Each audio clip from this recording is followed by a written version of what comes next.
Of group dynamics या foundation of group behaviour, किस तरीके से ग्रुप के अंदर वर्क किया जाता है, एक दूसरे से किस तरह म्यूचुअल अंडरस्टैंडिंग इंक्रीज की जाती है, इफेक्टिव परफॉर्मेंस दी जाती है, कैसे जो है ना डेवलप किए जाते हैं common mental models, appropriate behaviour, long term membership, social activities होती हैं। फिर आपने देखना है कि हाउ टू कोऑर्डिनेट। ये सारी चीजों के लिए हम ये सब कुछ क्या होता है, ये सब कुछ होता है ग्रुप बिहेवियर। ठीक है, वो हम किस तरीके से उसकी फाउंडेशंस रखते हैं, किस तरीके से मेंटेन रखते हैं उस ग्रुप बिहेवियर को, ये सारी चीजें जो है ना हम इस चैप्टर के अंदर पढ़ेंगे। सबसे पहले ग्रुप क्या था? Group two or more individual interacting and interdependent who come together to achieve particular objective. दो या दो से ज्यादा इंडिविजुअल या एक जो ग्रुप इकट्ठे हो रहा होता है, ठीक है, लोगों से मिलके बनता है एक पार्टिकुलर ऑब्जेक्टिव को ऑब्टेन करने के लिए, ठीक है, हासिल करने के लिए। जो ऑर्गेनाइजेशन का गोल्स है उसको अचीव करने के लिए जो ग्रुप हो बनाया जाता है या कोई टीम बनाई जाती है उसे ग्रुप बोला जाता है, जिसका एक स्पेशल ऑब्जेक्टिव ग्रुप है। ठीक है, फिर दो तरह के ग्रुप्स होते हैं, एक फॉर्मल एक इनफॉर्मल। जो फॉर्मल ग्रुप्स होते हैं वो स्ट्रक्चर्ड होते हैं, जो इनफॉर्मल होते हैं वो अनस्ट्रक्चर्ड होते हैं। ठीक है, उसके लिए जरूरी नहीं है कि वो ऑर्गेनाइजेशनल ग्रुप्स ही हो, ठीक है, या उनका उन्होंने कोई ऑब्जेक्टिव अचीव करना हो। बट जो फॉर्मल ग्रुप्स होते हैं उनका टारगेट होता है कि वो उन्होंने ऑब्जेक्टिव्स को अचीव करना है। फिर फोर टाइप्स ऑफ ग्रुप्स जो हम लोगों ने पढ़े थे फॉर्मल और इनफॉर्मल में। फॉर्मल में क्या था? Command group. सेकंड था टास्क। कमांड ग्रुप का क्या था कि ऑर्गेनाइजेशन चार्ट के तौर पे जो है ना चलता है, मतलब कि कौन किसको ऑर्डर करेगा, कौन किसको जो है वो सुपरवाइज करेगा, इसके अंदर ये देखा जाता है। फिर टास्क के टास्क को कौन, टास्क की कंप्लीशन इसके अंदर देखी जाती है कि वो इकट्ठे काम करते हैं और अपना टास्क कंप्लीट करते हैं। इनफॉर्मल में क्या होता है? इंटरेस्ट ग्रुप्स होते हैं, ठीक है, कि जिसका जिस चीज में इंटरेस्ट हो रहा है तो वो उस ग्रुप को जाकर ज्वाइन कर लेता है, जिनका जो है ना ऑब्जेक्टिव ये होता है कि उनके शेयर्ड इंटरेस्ट होते हैं। ठीक है, फिर हमने क्या पढ़ा था? फ्रेंडशिप, मतलब डिफरेंट फ्रेंड्स मिलकर भी जो हैं वो जिनकी कॉमन करेक्टरिस्टिक्स हो या ना भी हो तो वो क्या करते हैं, एक दूसरे के साथ ग्रुपिंग बना लेते हैं। ठीक है, उनकी आपस में बहुत ज्यादा दोस्ती होती है या आपस में उनके माइंड लेवल मिल रहे होते हैं तो उनका एक ग्रुप बन जाता है जो कि फ्रेंडशिप में आ जाता है। फिर हमने पढ़ा था इसके अंदर व्हाई पीपल ज्वाइन ग्रुप्स, क्यों ज्वाइन करते हैं? For security, status, self esteem, affiliation, power, goal achievement. इन सारी चीजों के लिए इनको हमने अलग अलग भी पिछली क्लास में जो है वो पढ़ा था। ये सारी चीजें क्या है कि सिक्योरिटी के लिए, अपने स्टेटस के लिए, सेल्फ एस्टीम के लिए, एफिलिएशन के लिए, पावर के लिए, गोल अचीवमेंट के लिए, ये डिफरेंट उनके माइंड लेवल्स होते हैं जिसके लिए वो ग्रुप्स ज्वाइन करते हैं। फिर हमने इसके 5 स्टेज मॉडल पढ़े थे, forming, storming, norming, perform and join. अच्छा, अब क्या होता है कि जब भी कोई मेंबर ज्वाइन करता है ग्रुप को तो उसको जो है ना ये सारा स्टेजेस फॉलो करनी पड़ती है जो कि किसी भी ग्रुप डेवलपमेंट के लिए जरूरी है।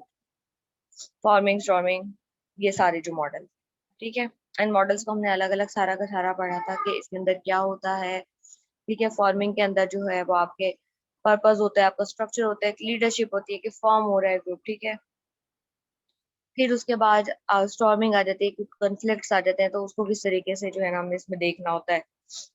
ठीक है, किस तरीके से उन कॉन्फ्लिक्ट्स को सॉल्व करते हुए जो है आपने टीम रोल्स को जो है ना डिफाइन करना होता है लोगों के बारे में कि किस तरीके से जो है ना उन्होंने अपनी म्यूचुअल अंडरस्टैंडिंग इंक्रीज करनी है, अपने बिहेवियर और अपना परफॉर्मेंस स्टैंडर्ड्स कायम रखने हैं। फिर उसके बाद नॉर्मिंग। नॉर्मिंग के अंदर नॉर्मिंग के अंदर ये चीज आ जाती थी कि हमने यहाँ पे देखना होता था कि ग्रुप आइडेंटिफाई हो। ठीक है, ग्रुप आइडेंटिफाई हो, उनका एक सिमिलर मेंटल मॉडल है तो जाहिर सी बात है वो अपने टीम गोल्स जल्दी कंप्लीट कर लेंगे। ठीक है, उनकी कॉमन एक्सपेक्टेशंस होती हैं सारी, सबकी एक दूसरे से, सब एक दूसरे से इंटरडिपेंडेंट होते हैं। तो उनकी म्यूट कर ले बेटा, जिसकी भी माइक। ठीक है, फिर नेक्स्ट हमारा आता है परफॉर्मिंग। उसके अंदर क्या होता है? Group fully functional and working towards the goal. जब नॉर्मिंग स्टेज से हम गुजर गए हैं, ग्रुप आइडेंटिफाई हो गया, उनके मेंटल मॉडल्स एक दूसरे से मैच आउट हो गए हैं, ठीक है, उनके जो है उनकी कॉमन एक्सपेक्टेशंस और एजम्पशंस गोल्स की तरफ, टू अकम्प्लिश द गोल्स हम वो यूज कर रहे हैं, तो उसके बाद आ जाता है हमारा परफॉर्मिंग। जब वो यूज हो रही है तो आप परफॉर्मेंस शो करें। परफॉर्मेंस क्या होगी कि आप जो है फुल्ली एक्टिव हो अपनी परफॉर्मेंस की तरफ, अपने गोल्स अचीव करने की तरफ फुल्ली एक्टिव हो, इफेक्टिव परफॉर्मेंस जो है आप दे। नेक्स्ट एडजॉर्निंग, ये टेम्पररी ग्रुप्स होते हैं जो कि इनफॉर्मल भी होते हैं, मतलब विद इन द ग्रुप्स जो हैं ये टेम्पररी ग्रुप्स भी बन जाते हैं। टीम के अंदर ही किसी की अंडरस्टैंडिंग एक दूसरे से बहुत ज्यादा इंक्रीज हो जाती है, जिसकी वजह से जो है वो इनफॉर्मल ग्रुप्स भी कभी कभार हो जाते हैं, बट वो फॉर शॉर्ट पीरियड के लिए होते हैं, बहुत कम टाइम के लिए होते हैं वो, जिसमें टास्क उनका प्रोजेक्ट खत्म होता है या फिर उनका टास्क कंप्लीट होता है, तो वो भी अपने अपने डिफरेंट डिपार्टमेंट से मिलकर ग्रुप बना होता है, तो वो भी अपने अपने डिपार्टमेंट चले जाते हैं, तो वो टेम्पररी ग्रुप्स होते हैं। या फिर किसी एक मकसद को पूरा करने के लिए कि कोई प्रॉब्लम आ गई है, तो उसके लिए 4-5 बंदों को इकट्ठा कर दिया गया है कि आपने ये प्रॉब्लम जो है with in this time solve करनी है। तो वो ग्रुप भी क्या होगा, सिर्फ उस प्रॉब्लम के सॉल्व होने तक ही जो है वो होगा, ठीक है। ओके, नेक्स्ट हम लोगों ने पढ़ा था इसके अंदर की points and critics of 5 stage models, ठीक है।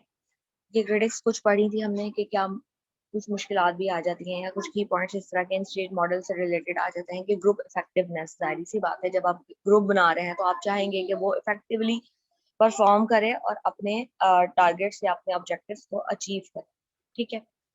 ये क्रिटिक्स होता है कि आप जब भी कोई टास्क दिया जाता है तो ऑब्वियसली वो कॉम्प्लेक्स होता है, जिसकी वजह से वो टीम बिल्ड की जाती है या वो ग्रुप बनाया जाता है ताकि उनकी म्यूचुअल अंडरस्टैंडिंग से वो गोल जल्द से जल्द अचीव हो सके, सब अपनी स्किल्स वहाँ यूज करें।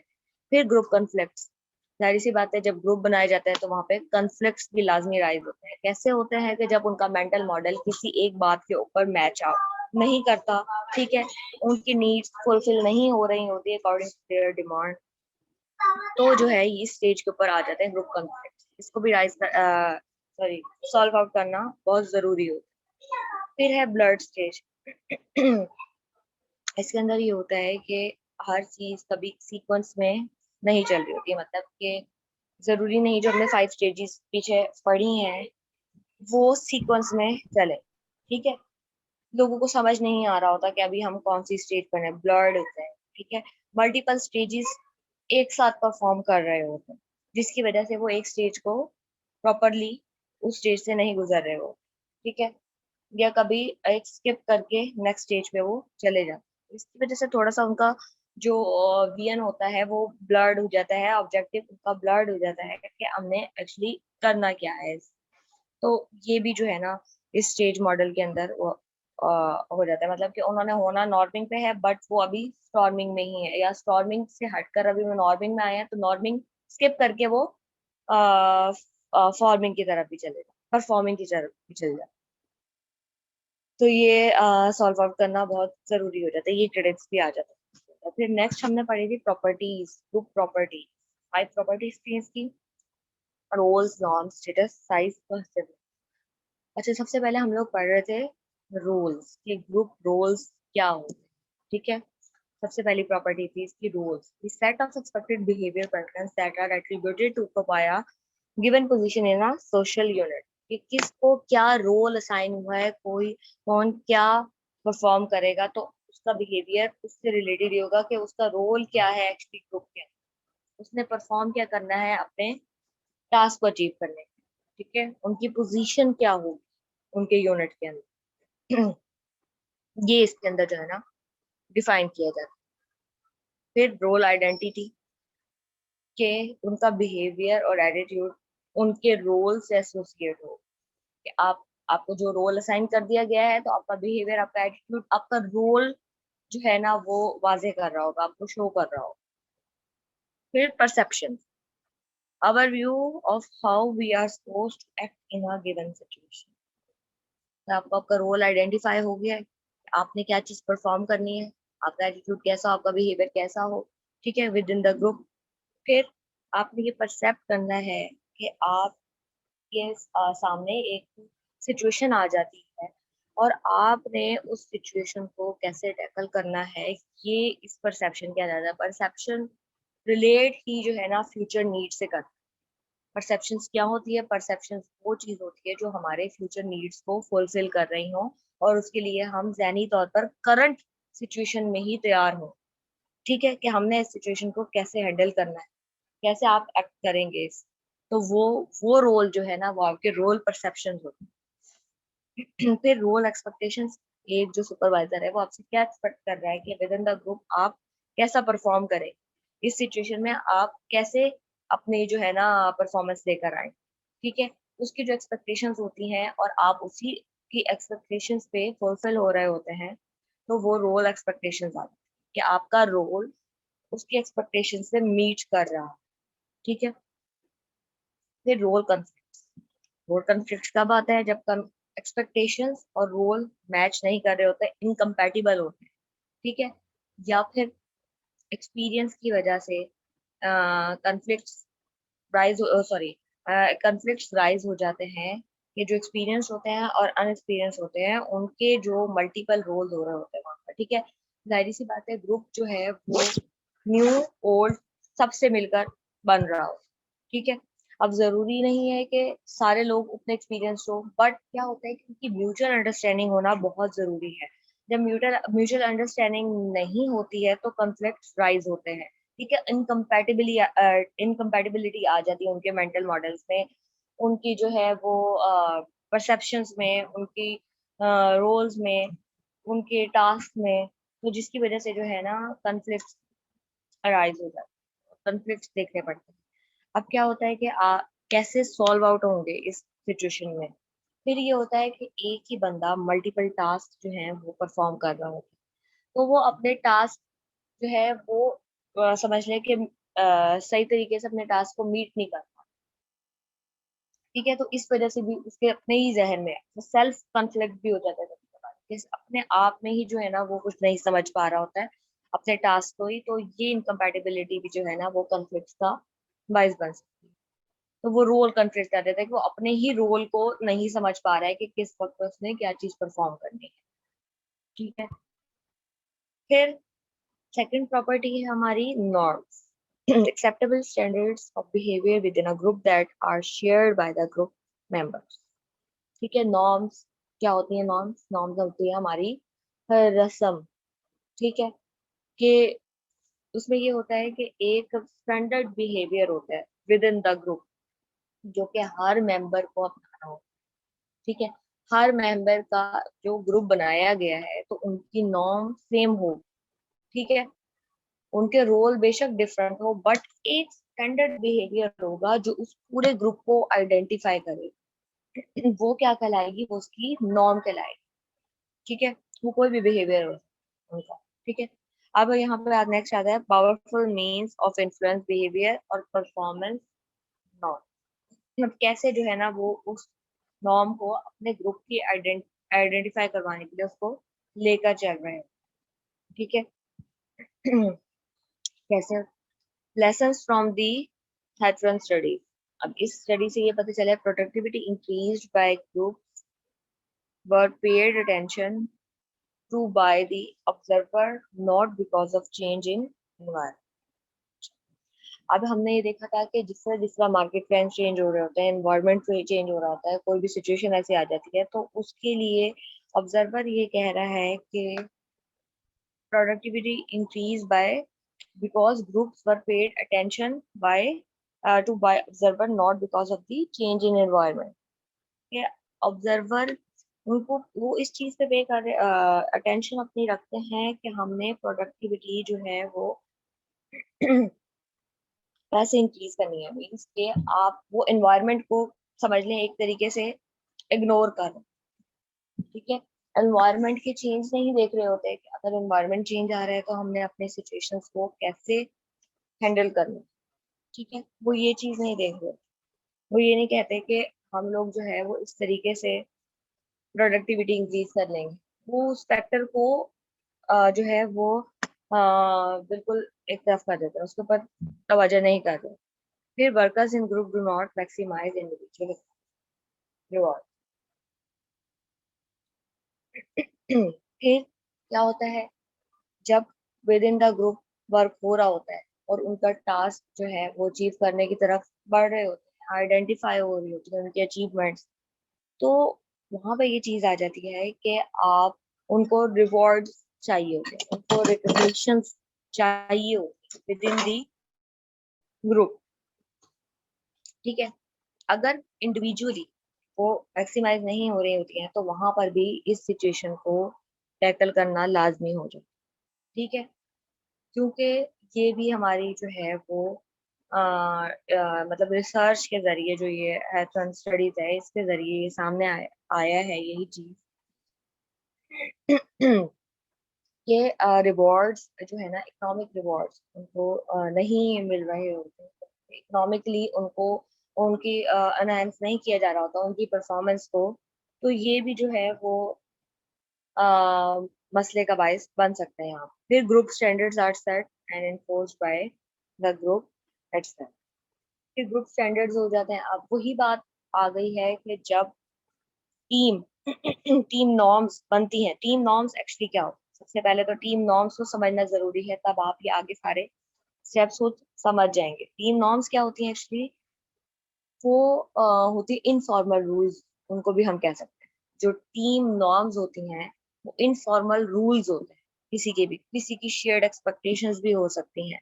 ठीक है, जो कि हर मेंबर के बिहेवियर को वो रेगुलेट कर रही होती है। ठीक है, शो कर रही होती है, एक उनके एक स्टैंडर्ड बन जाता है कि ये इस ग्रुप की आइडेंटिटी बन जाती है, उनका स्टैंडर्ड बिहेवियर बन जाता है, वही उनकी क्या बन जाती है, एक नॉर्म बन जाती है।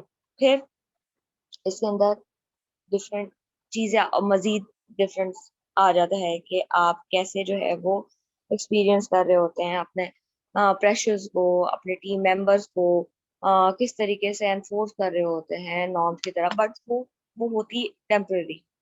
ठीक है, फिर अगर उन नॉर्म्स से कोई भी उनका कोवर्कर है या ग्रुप मेंबर है वो डेविएट हो रहा होता है, तो उसको किस तरीके से उस राह के ऊपर लेकर आया जा रहा होता है, ये डिफरेंट स्टडीज से, जिस तरह कि हम ये वाली स्टडी कर, तो इससे होता है, और किस तरीके से उनको प्रिवेंट किया जाता है, चेंज किया जा रहा होता है। तो फॉर द वैल्यू सेफ्टी, ये सारी चीजें इसके अंदर आ रही है। ठीक है, कि प्रोडक्टिविटी इंक्रीज करनी है हमने, उनको जो है ना उनका प्रेशर इंक्रीज नहीं करना और उनको रिवॉर्डिंग की तरफ लेके जाना है, ताकि जो है उनकी परफॉर्मेंस इंक्रीज हो सके, फिर ग्रुप के एक स्टैंडर्ड परफॉर्मेंस राइज हो सके। ये सारी चीजें इससे हमने सीखनी होती है, ये रिसर्च से हमने ये सारी चीजें देखी है कि ये आ जाती हैं, राइज हो जाती है प्रॉब्लम, तो इसको किस तरीके से हम मजीद सॉर्ट आउट करेंगे, किस तरीके से जो है ना स्टैंडर्ड टाइम रखेंगे अपनी टीम नॉर्म्स का। ठीक है, फिर कंफर्मिटी आ जाती है इसके अंदर। रेफरेंस ग्रुप, रेफरेंस ग्रुप्स क्या हैं, groups in which a person is aware of other members, defines self as a member, believes group members to be. अब रेफरेंस ग्रुप क्या होते हैं, कि एक ग्रुप होता है वो अपने अपने ग्रुप के अलावा दूसरे लोगों को जो है ना, मतलब एज अ रेफरेंस काम आ रहा होता है। ठीक है, जब उसकी एक स्टैंडर्ड परफॉर्मेंस या स्टैंडर्ड नॉर्म एक बन जाती है, तो एज अ रेफरेंस वो डिफरेंट ग्रुप के लिए जो है ना वर्क कर रही होती है, उनकी वो नॉर्म या उनका वो एक स्टैंडर्ड। ठीक है, जिसको जो मतलब वाजे हो रहा होता है सबके सबके लिए, तो वो एक एग्जाम्पल हम कह सकते हैं कि एक एग्जाम्पल बन जाती है, एक रेफरेंस बन जाता है कि लोग उनकी मिसाल दे रहे होते हैं। फिर individual try to conform to norm of this, फिर वो ट्राई करते हैं कि वो उस ग्रुप की उस नॉर्म को अपने अंदर अडॉप्ट करें या अपने अंदर वो लेकर आए वो चीज, क्योंकि एक स्टैंडर्ड है, अच्छी चीज है, तो लोग चाहते हैं कि वो भी फॉलो करें, ताकि वो उनके ग्रुप के अंदर भी आ जाए। हो सकता है उनके ग्रुप की नॉर्म जो है वो डिफरेंट, बट किसी और की अच्छी चीज को भी वो अडॉप्ट लाजमी करना चाहेंगे एज अ रेफरेंस या एज अ। ठीक है, फिर एज स्टडीज, एज स्टडीज के अंदर क्या था, members desire to avoid being visible diff. ठीक है, अब हर किसी की ख्वाहिश होती है कि वो जो है वो एक मिनट,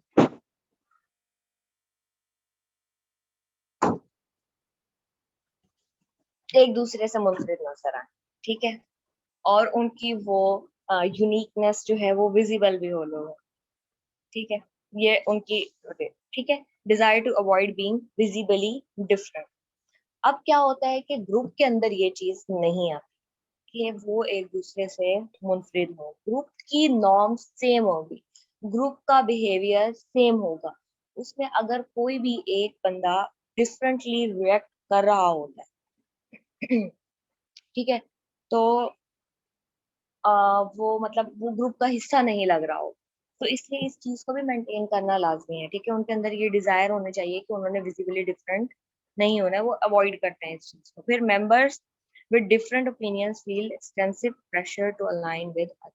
फिर वही बात, एक प्रॉब्लम आ गई, ठीक है, कि 5 मेंबर्स का ग्रुप है, 4 बंदों की एक ही ओपिनियन है, एक बंदे की डिफरेंट ओपिनियन है, क्या होगा, कॉन्फ्लिक्ट राइज होगा, वो उसकी ओपिनियन उनसे मैच नहीं कर रही होगी, मींस कि उसका माइंड लेवल उस बात से रिलेटेड नहीं मिल रहा है, ठीक है, उसको प्रेशर इंक्रीज होगा उसके ऊपर कि आप अपना माइंड लेवल उन 4 बंदों के साथ मैच करें, उस लेवल पे लेकर आए, ठीक है। फिर ये उसके लिए मतलब ये डिफरेंट स्टडीज से हमें पता चला है कि ये प्रॉब्लम आ जाती है। फिर उसके बाद level of conformity has declined since, फिर ये एग्जांपल दी हुई है कि इसमें कंफर्मिटी का लेवल जो है वो डिक्लाइन हो गया था 1950s में, और उससे पहले जो है वो एज अ रेफरेंस हो गया, उनको दिया जाता था, लोग बिलीव करते थे कि हम लोग जो है अपने ग्रुप के अंदर भी वही नॉर्म्स जो है अडॉप्ट कर सकें, ट्राई करें उनको अपने ग्रुप के अंदर डिसॉल्व करने की अडॉप्ट करने की। लेकिन ये लेवल जो है कम हो गया था काफी हद तक 1950s के बाद, ये एज स्टडीज से हमें पता चला। फिर डेविएंट वर्क प्लेस बिहेवियर कैसे डेविएट होता है, जाहिर सी बात है, जब आप जो है एक दूसरे से आपका माइंड लेवल नहीं मिलेगा, आपके ओपिनियंस एक दूसरे से मैच नहीं होंगी, कॉन्फ्लिक्ट राइज होंगे, तो ऑब्वियसली जो हमारा बिहेवियर है विद इन द ग्रुप, हमारा वर्क बिहेवियर है वो डेविएट हो जाएगा, मतलब जिस ऑब्जेक्टिव को हम अचीव करना चाह रहे होते हैं वो एक सीक्वेंस में नहीं चलेगा, हम उस ऑब्जेक्टिव से हट जाएंगे, हमारा बिहेवियर ही चेंज हो जाएगा, ठीक है। Voluntary behaviour that violate significant organization norms and in doing so threatens the well-being of the organization or its members।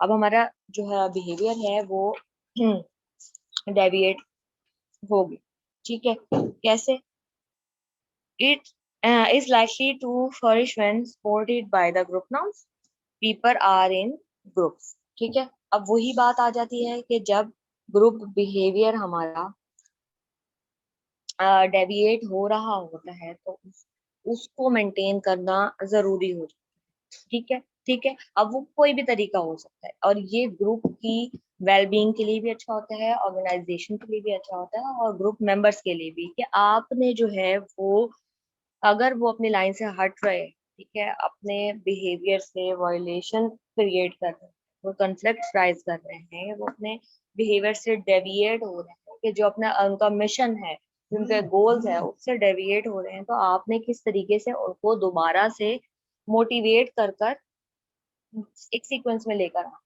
ठीक है, कैसे लेकर आना है उनको, ये इसके अंदर जो है ना हम देखेंगे। फिर सपोर्टेड बाय ग्रुप नॉर्म्स, फिर कैसे सपोर्ट किया जाता है, ग्रुप नॉर्म्स के जरिए, जाहिर सी बात है, जो एक स्टैंडर्ड परफॉर्मेंस या स्टैंडर्ड आइडेंटिटी उनकी बन गई है, आप उसको मेंटेन करना स्टार्ट करेंगे दोबारा से उन लोगों के फिर जो ग्रुप के पीपल्स हैं उनसे कम्युनिकेशन लेवल आप इंक्रीज करेंगे, ठीक है, ताकि कम्युनिकेशन लेवल इंक्रीज होगा तो सिर्फ कम्युनिकेशन से भी जो है ना लोगों को उनके गोल्स की तरफ मोटिवेट किया जा सकता है, ठीक है।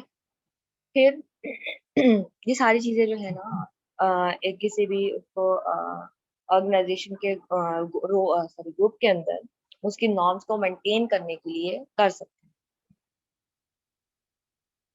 अच्छा जी, अब थर्ड प्रॉपर्टी, नॉर्म्स तक हमने पढ़ लिया, हमने रोल्स पढ़ लिए, हमने नॉर्म्स पढ़ ली, ठीक है। अब हम पढ़ रहे हैं status, a socially defined position or rank given to a group or group members by others। आपने देखा होगा हर ग्रुप सेम लेवल पे नहीं होता, ठीक है। उसको सोशली एक पोजीशन या एक रैंक लोगों के माइंड में होता है, या जो दे दिया जाता है दूसरे मेंबर्स से या फिर दूसरे लोगों से, दूसरे ग्रुप से, ठीक है। वो जो स्टेटस होता है ना, अब वो लो भी हो सकता है, हाई भी हो सकता है। स्टेटस जरूरी नहीं है स्टेटस हाई ही हो, स्टेटस लो भी हो सकता है, ठीक है। रैंकिंग लो भी हो सकती है, जरूरी नहीं रैंकिंग सिर्फ हाई ही हो। Determined by the power and person world over. अब ये कैसे डिटरमाइन किए जा सकते हैं? पावर, एबिलिटी और पर्सनल कैरेक्टरिस्टिक्स, ये तीन चीजों से जो है ना स्टेटस आता है, पावर, एबिलिटी और पर्सनल कैरेक्टरिस्टिक्स। इनकी बेस पर जो है किसी भी ग्रुप को रैंक या स्टेटस या पोजीशन दी जाती है, ठीक है। Power, ability and personal characteristics. और क्या है कि जो है उनकी विद इन द ऑर्गेनाइजेशन, मतलब कि वो काफी सीनियर उसके अंदर होते हैं और उनका जो काम है उसकी वजह से उन्होंने काफी सारी अचीवमेंट की होती हैं, तो वो एक पावरफुल हो जाता है, ठीक है। पावरफुल पर्सन उसके अंदर इंक्लूड होता है, तो उससे ऑटोमेटिकली उनका स्टेटस जो है वो राइज।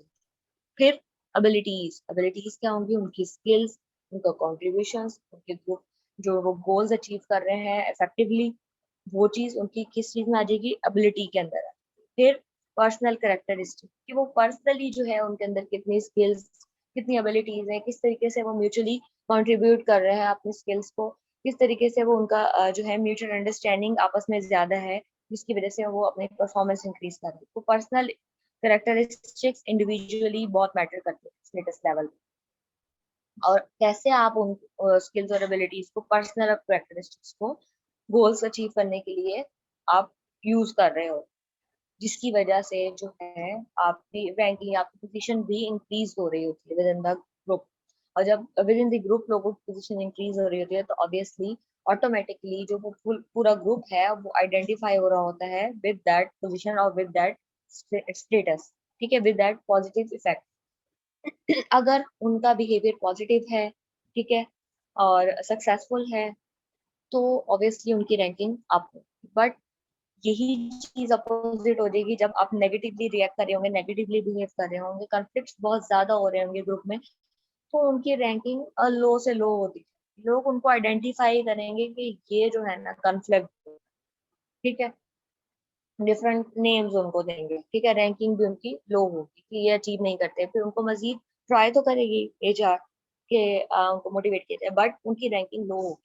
और जो वो होंगे स्टैंडर्ड ग्रुप्स होंगे, जो स्टैंडर्ड परफॉर्मेंस दे रहे होंगे, तो उनकी रैंकिंग हाई होगी और लोग उनको एज अ बेंचमार्क उनकी स्टेटस को यूज करें कि हम लोगों ने भी इस स्टेटस पे जाना या इनसे भी ऊपर जाना।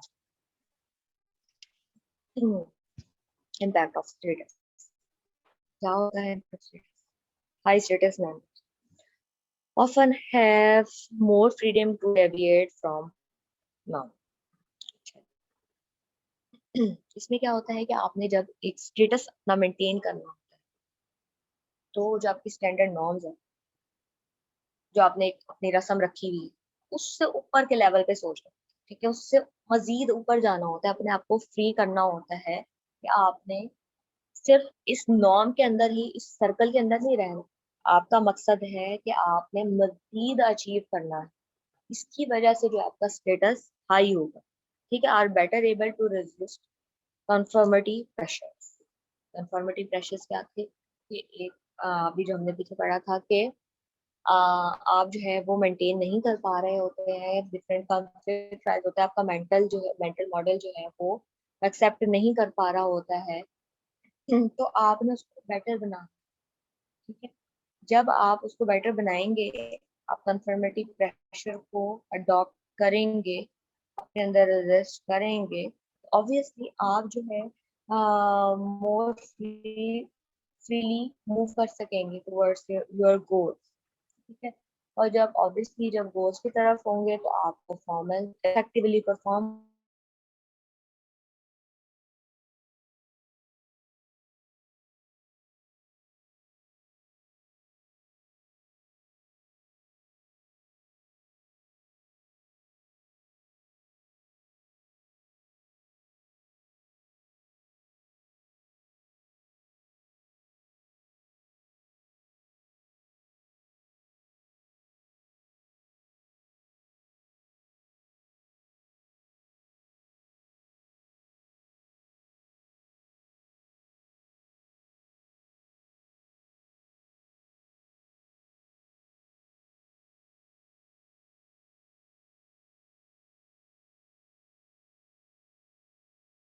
उनके स्टैंडर्ड पे लेकर, ठीक है, वो स्टैंडर्ड बन जाएंगे।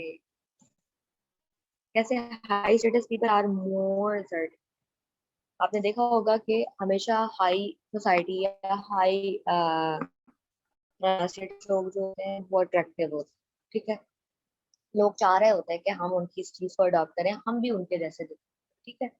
तो वो उनका स्टेटस और उनका एक स्टैंडर्ड जो है वो लोगों को इन्फ्लुएंस कर रहा होता है, उनके बिहेवियर को इन्फ्लुएंस कर रहा होता है कि कैसा जो है ना वो करें, और वो ट्राई करते हैं कि उसकी वो चीज अडॉप्ट करें, ठीक है। लो स्टेटस मेंबर में नॉट बी पार्टिसिपेट। अब जहाँ पे लो स्टेटस मेंबर्स हो रहे हैं, ठीक है, जाहिर सी बात है क्यों उनका स्टेटस लो हो रहा होता है, वो एक्टिवली पार्टिसिपेट नहीं करते। अपने जो टास्क हैं उसमें वो एक्टिवली पार्टिसिपेट नहीं होते, तो यकीनी तौर पर जो है वो लोग उनको फॉलो नहीं करते। ये भी उन पे इन्फ्लुएंस आता है कि हमने जो है हाइट स्टेटस फॉलो करना है, लो स्टेटस जैसा